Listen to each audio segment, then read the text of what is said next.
Hello viewers, tutorial 1 question 3, and we have some expansion to do. So when we're expanding something out, we want to get rid of the brackets. So our final answer should have no brackets. We want to unpack it the bracket. Okay, so we have 4x cubed times 2x, which is going to be 4 times 2 is 8, and x cubed times x gives you x to the 4 minus 4x cubed times y is going to be 4x cubed times y. And then we have plus, because we have positive times a positive, 4 times 3 gives you 12 x cubed times z. And then we have, so that's the first bracket done, and now we have the xy needs to multiply into the second bracket. So we have xy times 5, both positive, that's going to be 5xy. Then we have xy times minus 4x squared, so that's a positive times a negative, gives us a negative. So that's minus 4x cubed times y. And positive times positive for the last term is going to be xy times 8z is going to be 8xyz. So that's the expansion bit done. Now we need to do the simplify. So we have an 8x to the 4 term, that's 8x to the 4. There's no other x to the 4 terms that we see here. Now we have a 4x cubed times y, which is that term there. And that, do we have any other x cubed times y terms? That would be this one.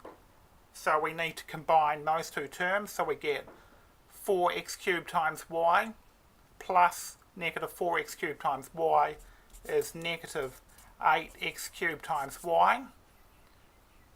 So we have the x cubed times z, and that's only that one term, only that one there, plus 12 times x cubed times z. Then we have plus 5xy, that was the only xy term, and we round out with our xyz term, which is 8xyz. So that's fully simplified. Now we move on to question B, and we have the following. We have expand and simplify 5x squared y to the y cubed all times x minus 4y minus 8 plus xy multiplied by 6x squared y squared minus 4x minus 2. So we'll do the same thing. We'll multiply 5x squared y cubed times x, and both of those are positive, so that's going to give us positive x squared times x is x cubed times y cubed.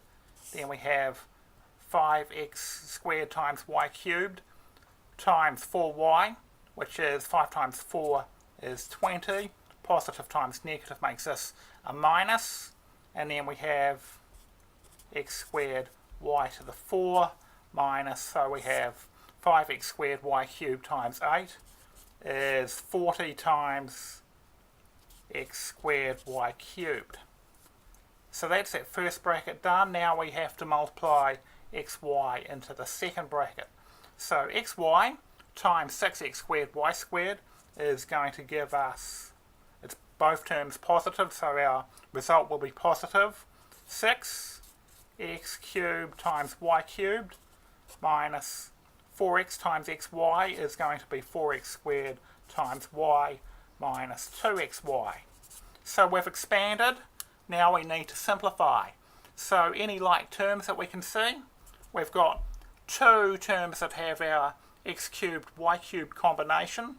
That's those two.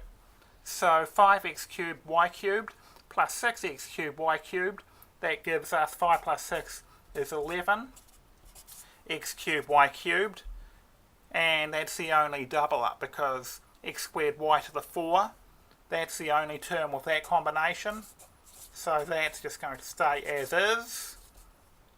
X squared y cubed, that's the only, this is the only term there that with that combination of letters and powers.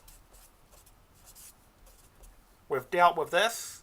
X squared y is only this term, so that's going to be minus 4 x squared y, and then rounding out with the minus 2xy. Okay, thanks for watching. Over and out.